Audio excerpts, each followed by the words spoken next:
সবচাইতে বেশি বৃষ্টিপাত হয়েছে হাসিমারা এলাকায়। হাসিমারা তোরসা নদীতে লাল সতর্কতা জারি করা হয়েছে প্রশাসনের পক্ষ থেকে। গতকাল রাত থেকে সকাল পর্যন্ত আলিপুরদুয়ারে বৃষ্টি হয়েছে 37.20 মিলিমিটার। হাসিমারায় বৃষ্টি হয়েছে 153 মিলিমিটার বলে জানা যায় প্রশাসন সূত্রে। खड़ा है इधर हम लोग 2 घंटा से यहाँ पे खड़े हैं। अच्छा, कहाँ जा रहे थे आप लोग?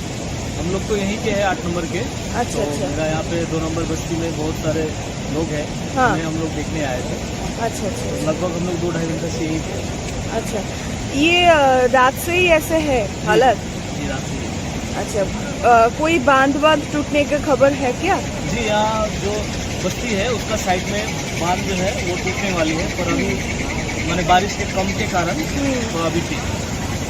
হাসিমারা কালচিনি সড়কে পড়েছে একটি গাছ, যার ফলে যোগাযোগ ব্যবস্থা বিঘ্নিত হয়েছে। জয়গা ছোট মেচিয়া বস্তি এলাকার বিপদ সীমার ওপর দিয়ে বয়ে যাচ্ছে তোরসা নদীর জল। হাসিমারা তোরসা নদীর পাশে পারমালঙ্গি এলাকা সবচাইতে বেশি ক্ষতির সম্মুখীন। এলাকার বাঁধ ভেঙে গিয়েছে, জল প্রবেশ করেছে গ্রামে। ভয়ে গ্রাম ছেড়ে ব্রিজের ওপর আশ্রয় নিয়েছে গ্রামবাসীরা। তোরসা নদীর এমন রুদ্র রূপ আগে দেখেননি তারা বলে জানিয়েছেন।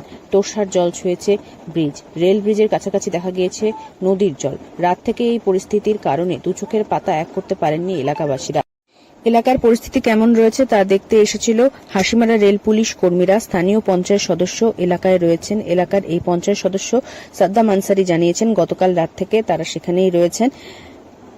আজ সারাদিন যদি বৃষ্টিপাত হয় তাহলে পরিস্থিতি ভয়াবহ হতে পারে, গ্রাম শেষ হয়ে যেতে পারে বলে তাদের আশঙ্কা।